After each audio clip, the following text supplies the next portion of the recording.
Ya pemirsa Garuda TV, jumpa lagi bersama saya Dewi Sulitya dalam Lampung 8. Sejumlah informasi telah kami rangkai dan siap kami sajikan untuk Anda. Inilah Lampung 8 selengkapnya.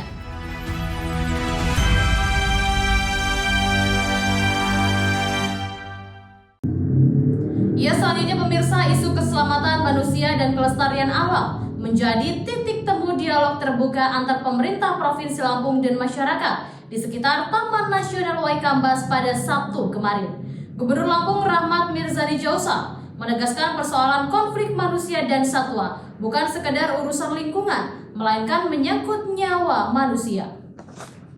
Gubernur Lampung Rahmat Mirzani Jausal bersama Ketua DPRD Provinsi Lampung Ahmad Giri Akbar, Pangdam II Sriwijaya, Maijen TNI Kristomei Sianturi, serta Bupati Lampung Timur Ella Siti Nuryamah berdialog dengan para kepala desa, camat, dan tokoh masyarakat desa penyangga kawasan Taman Nasional Waikambas. Dialog berlangsung di kantor Balai Taman Nasional Waikambas, membahas penanganan konflik gajah dan manusia, serta upaya menjaga kelestarian alam. Gubernur Mirza mengatakan pertemuan tersebut menjadi ruang menyerap aspirasi masyarakat desa penyangga terkait langkah konkret penanggulangan konflik satwa liar, khususnya gajah Sumatera.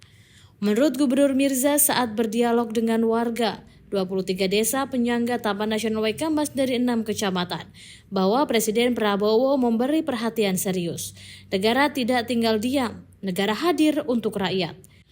Gubernur Mirza menyebut Presiden Prabowo memberikan perhatian khusus terhadap Taman Nasional Waikambas dari total 50 lebih taman nasional di Indonesia. Bahkan Taman Nasional Waikambas telah menjadi bahan pembahasan Presiden dalam forum internasional di Inggris sebagai contoh kawasan konservasi. Menurut Gubernur Mirza, Taman Nasional Waikambas ini paling unik. Di sini kawasan hutan berdampingan langsung dengan hampir 800.000 jiwa penduduk dan benteng wilayah sepanjang kurang lebih 60 km. Keunikan itu, kata Gubernur, sekaligus menjadi tantangan besar. Karena itu Pemprov Lampung berkomitmen memperkuat sistem pengamanan, memperbaiki hutan, serta membangun wilayah panen agar konflik tidak terus berulang. Gubernur pun menyampaikan bahwa dirinya tidak bisa bekerja sendiri.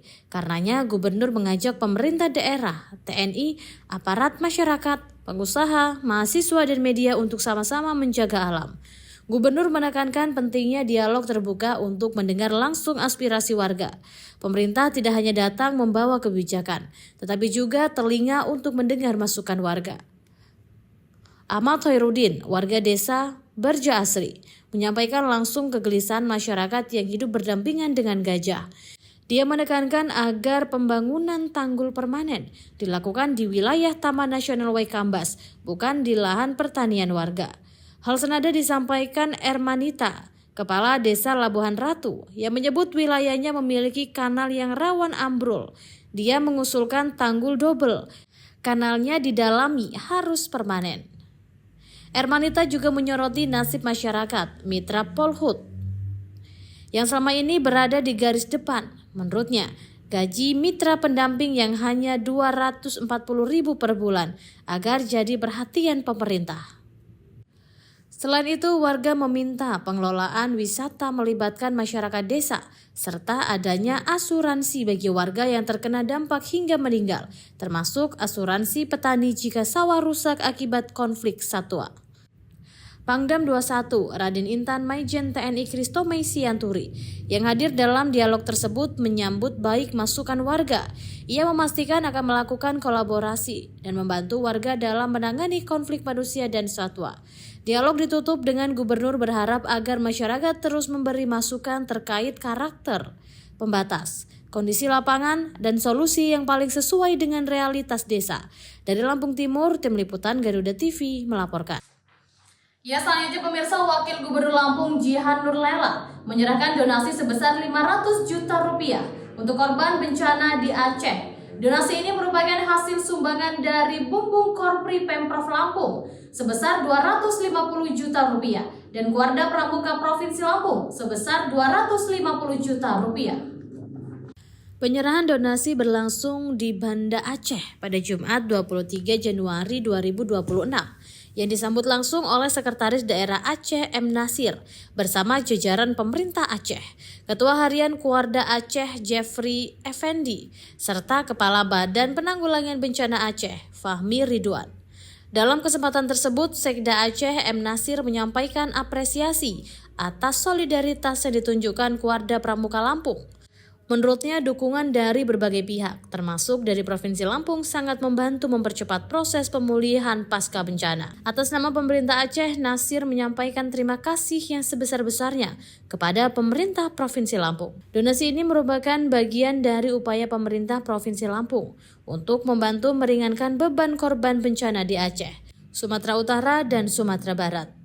Wagub Lampung Jihan Nurlela berharap donasi dapat memberikan manfaat bagi masyarakat Aceh yang terdampak bencana. Jihan menyampaikan rasa duka cita yang mendalam atas musibah yang menimpa masyarakat Aceh. Wagub Jihan berharap bantuan yang diserahkan dapat membantu meringankan beban para korban, sekaligus mempercepat proses pemulihan pasca bencana. Penyerahan donasi juga dihadiri oleh sejumlah pejabat Pemprov Lampung dan Aceh, serta perwakilan dari Korpri dan Kuarda Pramuka Provinsi Lampung. Dari Aceh, Tim Liputan Garuda TV melaporkan. Selanjutnya pemirsa, Gubernur Lampung Rahmat Mirzani Jausal dijadwalkan akan menghadiri acara Puncak Hari Pers Nasional 2026 di Serang, Banten pada 9 Februari 2026 mendatang. Pada puncak HPN tersebut, tari Cangget Baha yang meraih anugerah kebudayaan PWI Pusat dan tari Bedayo Abung Siwomigo akan tampil sebagai suguhan utama pada sesi dialog kebudayaan. Disaksikan Menteri Kebudayaan dan para pimpinan daerah se-Indonesia. Gubernur Mirza menjadwalkan hadir di puncak HPN disampaikan saat menerima undangan dari PWI Pusat yang diantarkan langsung oleh Ketua PWI Lampung, Wira Hadi Kusuma, di ruang kerjanya pada Jumat kemarin. Gubernur menyampaikan terima kasih atas undangannya tersebut, sekaligus menyatakan kesiapannya untuk hadir. Gubernur Mirza juga mengapresiasi Bupati Lampung Utara Hamartoni Ahadis yang menerima anugerah kebudayaan dari PWI karena dinilai sukses melestarikan Cangget Baha. Ketua PWI Lampung Wira Hadi Kusuma menyampaikan bahwa selain tari Cangget Baha, tari Bedayo Abung Siwomigo dari Lampung Utara juga akan ditampilkan dalam rangkaian HPN.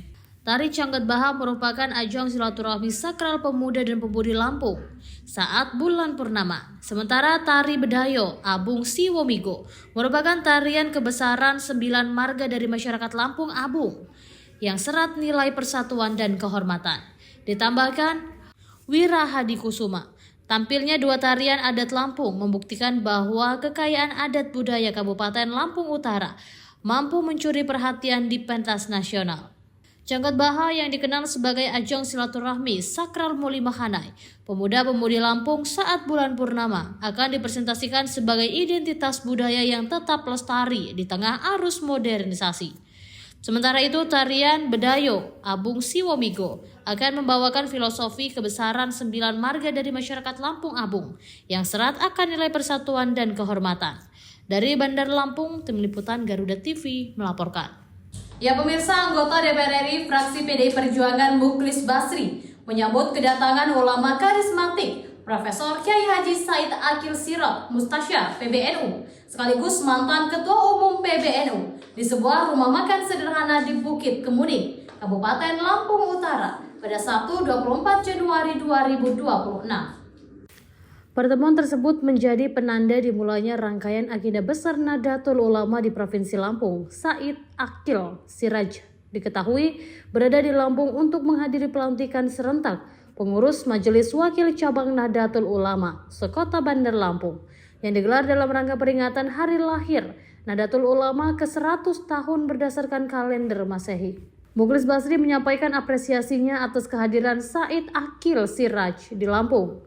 Mukhlis menilai kehadiran tokoh nasional NU tersebut membawa pesan penting tentang persatuan keumatan dan kebangsaan. Menurut Mukhlis, kehadiran Said Akil Siraj di Lampung bukan hanya menjadi kebanggaan warga Nahdiyin, tapi juga penguat nilai kebangsaan dan moderasi beragama.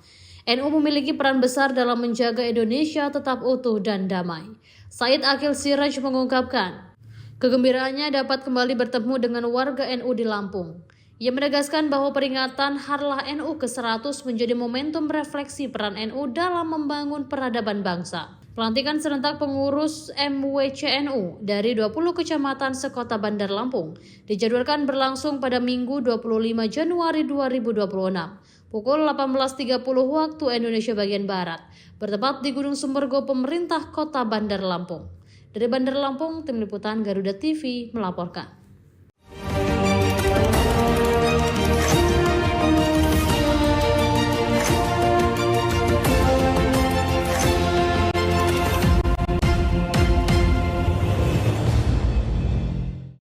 Ya pemirsa, pemerintah Provinsi Lampung bersama Kementerian Transmigrasi Republik Indonesia memperkuat sinergi untuk mendorong kawasan transmigrasi Kabupaten Mesuji menjadi lumbung pangan sekaligus pusat pengembangan UMKM unggulan berbasis pertanian modern. Langkah ini dinilai strategis dalam memperkuat ketahanan pangan daerah dan nasional. Komitmen tersebut disampaikan Gubernur Lampung melalui Kepala Dinas Pemberdayaan Masyarakat Desa dan Transmigrasi PMDT Provinsi Lampung Saiful saat mendampingi kunjungan kerja Wakil Menteri Transmigrasi Republik Indonesia Viva Yoga Mauladi di Kabupaten Mesuji pada Jumat lalu. Saiful menegaskan Pemprov Lampung mendukung penuh pengembangan kawasan transmigrasi Mesuji sebagai model pertanian maju yang terintegrasi dengan penguatan UMKM. Menurutnya, kolaborasi erat antara pemerintah pusat, pemerintah daerah, dan pelaku usaha merupakan kunci utama peningkatan kesejahteraan masyarakat transmigrasi. Dalam kunjungan tersebut, Wamen Transmigrasi melakukan panen raya melon di Smart Mesuji Nusantara, Sentra Melon, yang berlokasi di Desa Tanjung Meneng Raya. Kegiatan ini menjadi simbol keberhasilan kawasan transmigrasi Mesuji dalam mengembangkan pertanian berbasis teknologi, sekaligus mendukung program swasembada pangan nasional. Turut hadir dalam kegiatan tersebut Kapolda Lampung Irjen Pol Helvi Asegaf, Bupati Mesuji Elviana, Wakil Bupati Mesuji M. Yugi Wicaksono, PLT Bupati Lampung Tengah Iko Mangkoheri, serta pelaku usaha nasional Gusti Ngurah Anom, pemilik jaringan oleh-oleh Krishna Bali, yang menyatakan ketertarikannya menjalin kemitraan dengan UMKM Lampung. Budidaya melon di kawasan tersebut telah menerapkan teknologi modern seperti drip irrigation dan penggunaan pupuk ABMEC yang terbukti meningkatkan produktivitas dan kualitas hasil panen. Wamen Transmigrasi Viva Yoga Mauladi menegaskan bahwa pemerintah pusat mendorong produk unggulan kawasan transmigrasi agar mampu bersaing di pasar nasional hingga global. Untuk memperkuat posisi tawar petani, Kementerian Transmigrasi telah menggandeng sejumlah off-taker melalui nota kesepahaman, termasuk kerjasama pemasaran dengan jaringan retail ternama. Ia juga menyebut Kabupaten Mesuji sebagai salah satu bukti keberhasilan jangka panjang program transmigrasi nasional.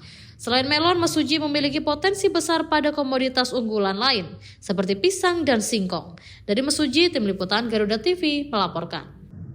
Ya pemirsa, Dewan Perwakilan Rakyat Daerah Provinsi Lampung mendukung rencana pemerintah Provinsi Lampung mengajukan perluasan kawasan kota baru seluas 4.000 hektar ke Kementerian Kehutanan. Namun DPRD menegaskan dukungan tersebut disertai syarat ketat berupa kajian teknis yang matang, kepastian regulasi, serta manfaat nyata bagi masyarakat. Ketua DPRD Provinsi Lampung Ahmad Giri Akbar menegaskan dukungan legislatif tidak bersifat mutlak tanpa persyaratan.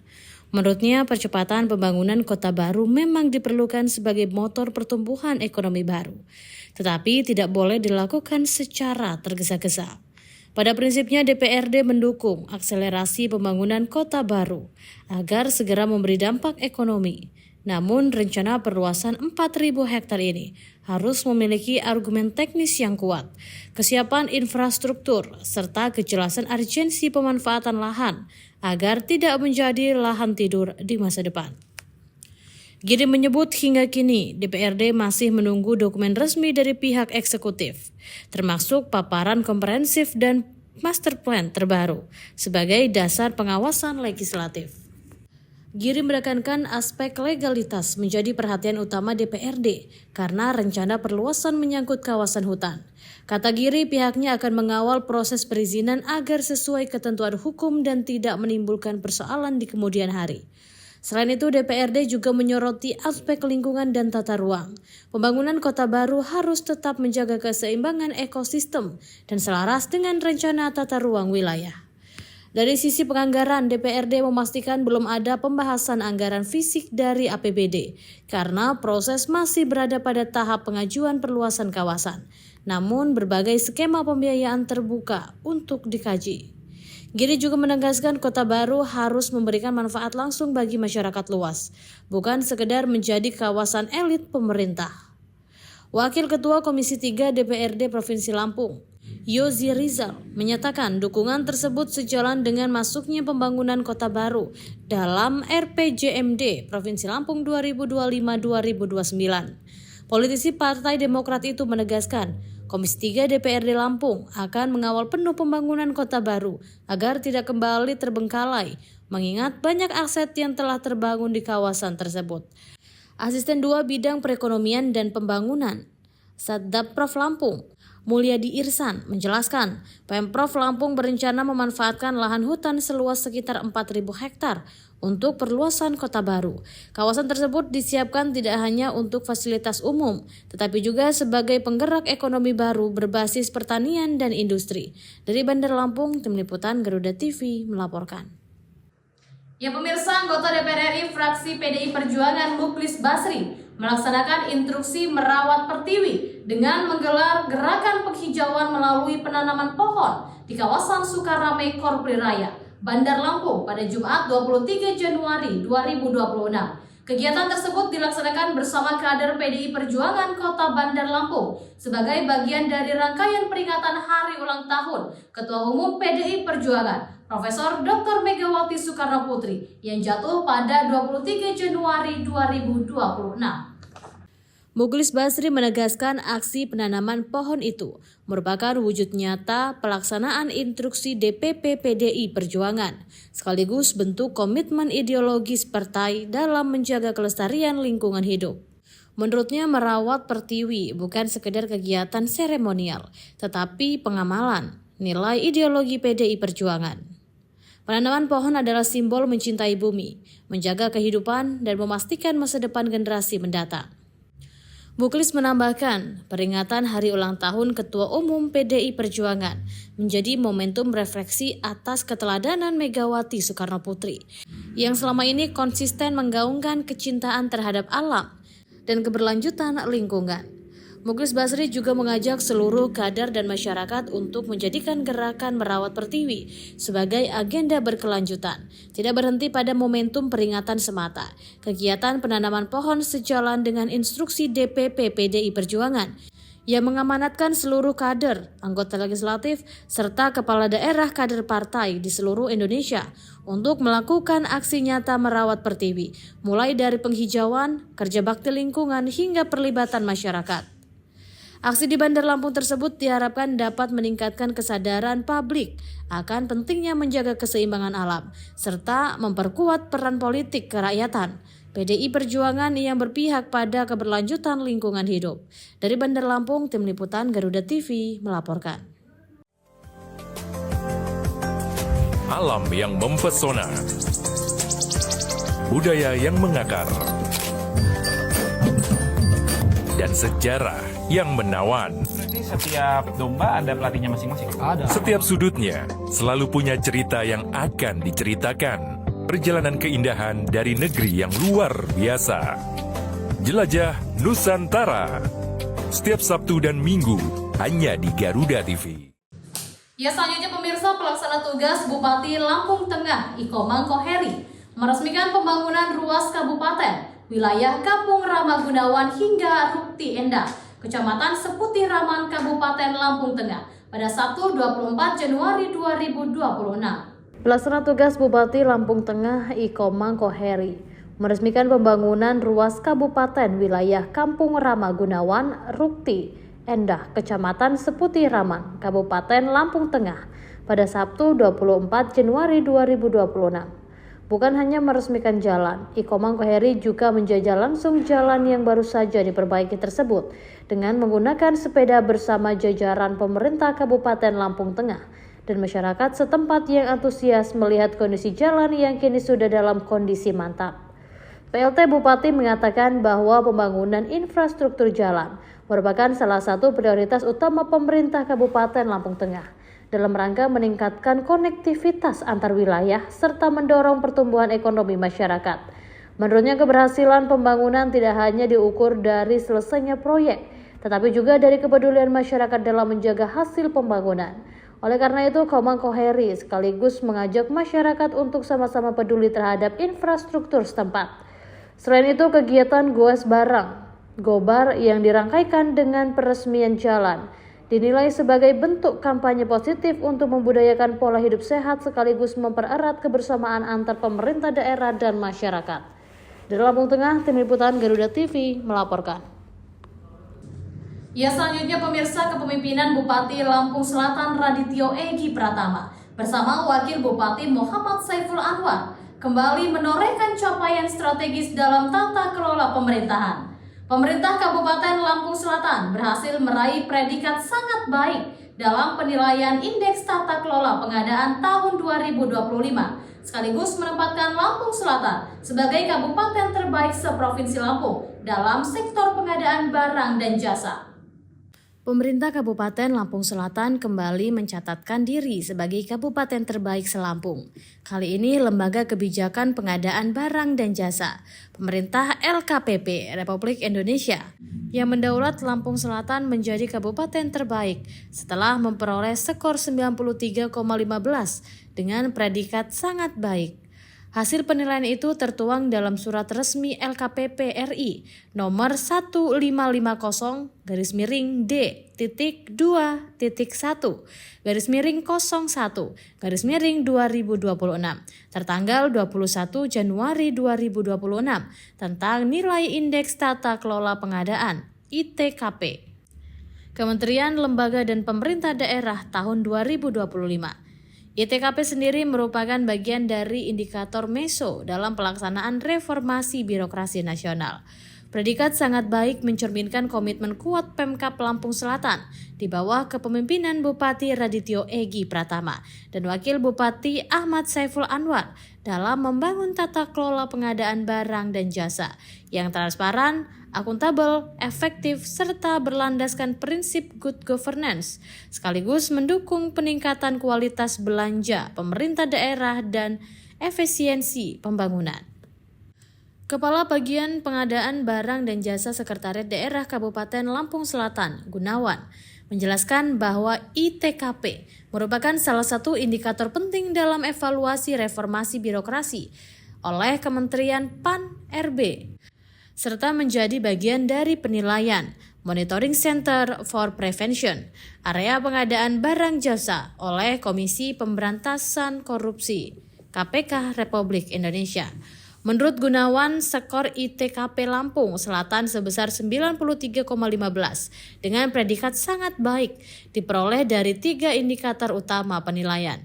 Pertama, pemanfaatan sistem pengadaan meliputi sirup, e-tendering, e-purchasing, dan non-e-tendering, non-e-purchasing hingga e-kontrak dengan skor 29,15 dari maksimal 30.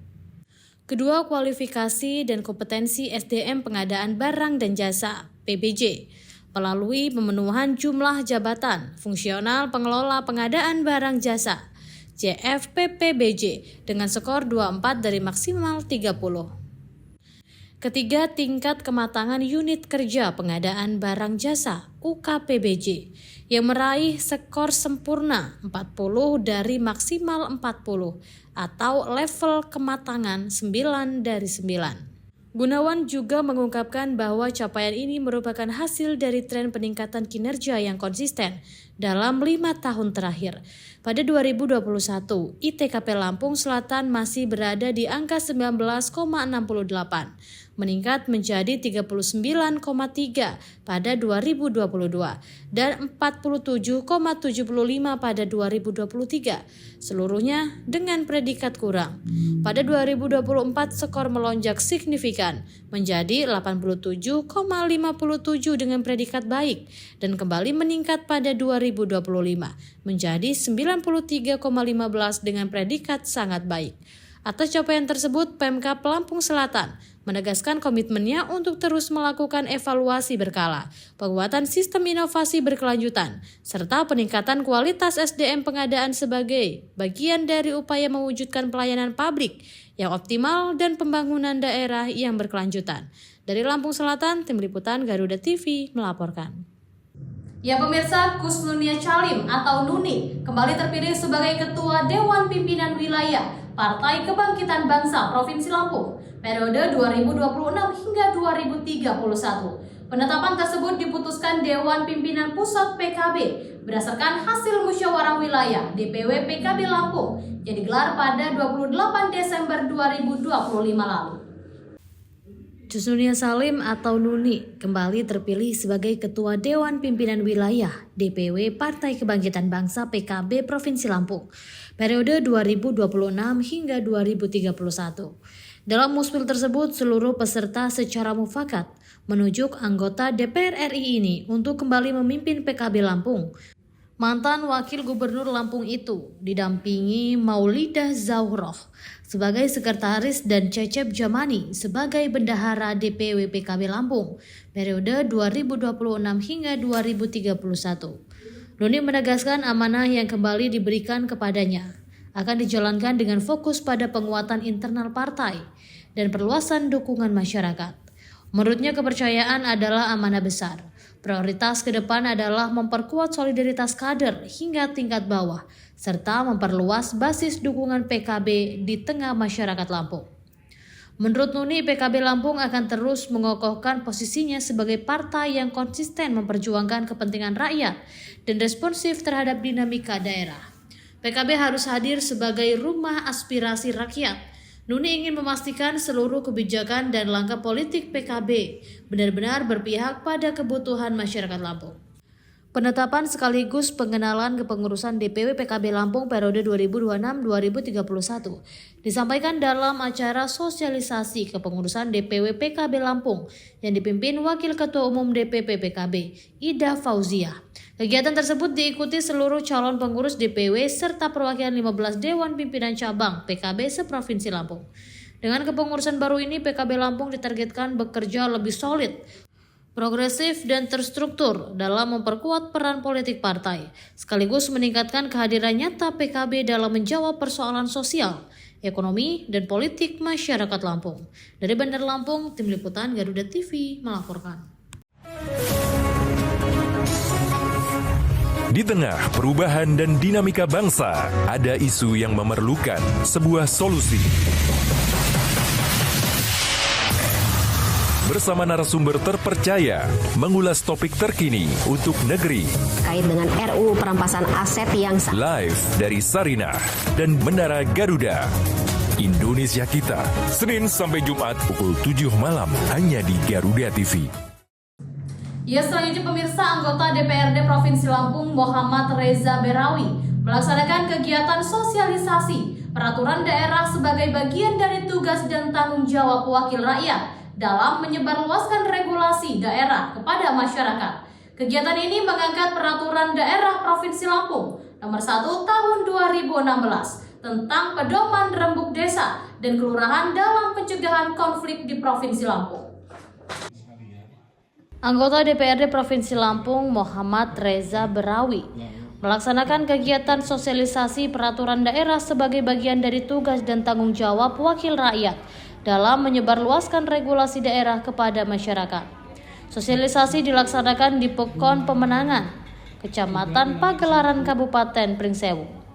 Dihadiri Kepala Pekon Pemenangan Aminuddin, aparatur Pekon, tokoh masyarakat, tokoh agama, serta warga setempat yang mengikuti kegiatan dengan antusias. Dalam sambutannya, Muhammad Reza Berawi menegaskan bahwa Perda Nomor 1 Tahun 2016 memiliki peran strategis dalam menjaga stabilitas sosial di tengah masyarakat. Menurutnya, potensi konflik sosial di tingkat desa atau Pekon harus dicegah sejak dini melalui mekanisme musyawarah yang terstruktur dan berlandaskan hukum. Yang insya Allah bisa memberikan wawasan baru terkait bagaimana sih yang diamanatkan oleh peraturan daerah tersebut. Saya sedikit berbeda Pak Lurah. Saya ini mau bawa kabar tentang program pemerintah pusat yang di dalamnya menjadi bagian dari hak-hak ibu-ibu sebagai warga negara Indonesia. Pemerintah pusat hari ini punya program yang berpihak ke masyarakat. Ini nanti pembangunan dimulai dengan berbasiskan desa, Pak Lur. Kenapa? Kalau pola yang dulu pembangunan berbasiskan pusat ke daerah, sekarang dibalik oleh pemerintah pusat. Pemerintah pusat menginginkan biar objek pembangunan itu langsung tertuju pada masyarakat yang memang secara langsung sebagai, kalau saya bahasakan bukan objek, sebagai subjek pembangunan. Aminuddin menyampaikan apresiasi atas terselenggaranya kegiatan sosialisasi perda tersebut. Ia menilai kehadiran anggota DPRD Provinsi Lampung di tengah masyarakat memberikan pemahaman langsung terkait regulasi yang berkaitan erat dengan kehidupan sosial warga. Dalam kegiatan tersebut, 2 narasumber dihadirkan untuk memperdalam materi, yakni Agus Priyadi dan Muhammad Suhaidi. Agus Priyadi menjelaskan bahwa rembuk desa dan kelurahan merupakan instrumen pencegahan konflik yang efektif karena mengedepankan komunikasi, partisipasi, dan kesepakatan bersama. Dari Pringsewu, Tim Liputan Garuda TV, Henry Wibowo melaporkan. Selanjutnya pemirsa, kabar gembira bagi pecinta kecantikan di bumi Ruwajurai. Gudang Ayu, pusat perbelanjaan kosmetik yang mengusung konsep lengkap dan ramah di kantong, resmi dibuka di Jalan Pangeran Tirtayasa, Sukabumi Indah, Kecamatan Sukabumi, Kota Bandar Lampung pada Sabtu 24 Januari 2026. Peresmian Gudang Ayu berlangsung meriah dan dihadiri sejumlah tokoh penting di Provinsi Lampung. Tampak hadir dalam acara tersebut Ketua PKK Provinsi Lampung Wulan Purnamasari Mirza, Ketua Dharma Wanita Provinsi Lampung, Ketua DPRD Kabupaten Pesawaran, serta Ketua IKAD. Manajemen Gudang Ayu, Muhammad Ibnu Rusyid, mengungkapkan kehadiran gerai ini merupakan respon atas tingginya kebutuhan masyarakat Lampung terhadap akses produk kecantikan yang berkualitas, namun tetap terjangkau. Selain itu, kehadiran Gudang Ayu diharapkan mampu memberikan dampak positif bagi ekonomi lokal, khususnya dalam penyediaan lapangan kerja. Gudang Ayu hadir sebagai ruang bersama, tempat masyarakat bisa memilih produk kosmetik, saling berbagi informasi, serta mendapatkan edukasi seputar dunia kecantikan. Ia menegaskan Gudang Ayu memiliki visi besar untuk berekspansi ke kancah nasional. Target ke depan adalah menjadikan Gudang Ayu sebagai jaringan toko kosmetik terlengkap dengan cakupan terluas di seluruh Indonesia. Sebagai bentuk komitmen terhadap pemberdayaan tenaga kerja lokal, pada momentum peresmian tersebut juga dilakukan penandatanganan nota kesepahaman antara Gudang Ayu dan Kepala Dinas Tenaga Kerja Provinsi Lampung, Agus Nompitu. Kemitraan ini berfokus pada penyediaan dan penyerapan tenaga kerja yang kompeten. Rashid juga menyampaikan apresiasi mendalam kepada seluruh keluarga besar dan tim Gudang Ayu yang telah bekerja keras mewujudkan kehadiran gerai perdana ini di Lampung. Marketing Gudang Ayu Anita menjelaskan selama periode pembukaan perdana, konsumen dapat menikmati promosi spesial berupa diskon hingga 70% untuk seluruh produk. Hal ini menjadi daya tarik utama bagi pengunjung yang ingin mendapatkan produk perawatan kulit dan riasan wajah dengan harga miring. Gudang Ayu menyediakan kebutuhan perawatan kecantikan yang sangat komprehensif, mulai dari perawatan tubuh, perawatan kulit, hingga koleksi parfum. Saat ini tersedia lebih dari 129 brand ternama seperti Wardah, Makeover, Skintific, dan puluhan merek populer lainnya. Dari Bandar Lampung, Tim Liputan Garuda TV melaporkan. Ya pemirsa, jajaran Polres Lampung Tengah berhasil melumpuhkan bandar narkoba yang juga pemilik senjata api rakitan. Saat dilakukan penangkapan pada Senin 19 Januari 2026, tersangka sempat melakukan perlawanan namun berhasil diamankan oleh petugas. Tersangka berinisial WLY yang diketahui merupakan bandar narkoba dan juga memiliki senjata api rakitan jenis revolver. Kasat Reserse Narkoba Polres Lampung Tengah, Ibtu Tekun Ibadata, mewakili Kapolres AKBP Charles Pandapotan, Tampu Bolon menjelaskan, dari penangkapan tersangka, petugas mengamankan sejumlah barang bukti narkotika dalam jumlah besar, berikut 1 pucuk senpira. Dari tersangka WLY, petugas mengamankan 121,25 gram sabu-sabu, 123 butir pil ekstasi dengan berat total 47,02 gram, serta 1 pucuk senpira jenis revolver. Ibtu Tekun menjelaskan barang bukti sabu-sabu ditemukan dalam 4 bungkus plastik klip bening, sementara pil ekstasi terdiri dari 91 butir dalam 1 bungkus dan 32 butir dalam bungkus lainnya. Selain narkotika dan senjata api, petugas juga mengamankan barang bukti lain berupa timbangan digital, plastik klip kosong, alat konsumsi narkotika, obeng congklek, serta kunci letter T. Berdasarkan hasil penyelidikan tersangka, WLY diketahui beroperasi sebagai bandar narkoba di wilayah Kecamatan Bandar Mataram, Kabupaten Lampung Tengah. Saat ini tersangka beserta seluruh barang bukti telah diamankan di Polres Lampung Tengah guna proses penyidikan lebih lanjut. Dari Lampung Tengah, Tim Liputan Garuda TV melaporkan. Ya, demikian pemirsa informasi tadi sekaligus mengakhiri perjumpaan kita untuk hari ini. Tetap saksikan Lampung 8 dimanapun Anda berada. Saya Dewi Sulistya beserta kru dan jajaran yang bertugas pamit undur diri dan sampai jumpa.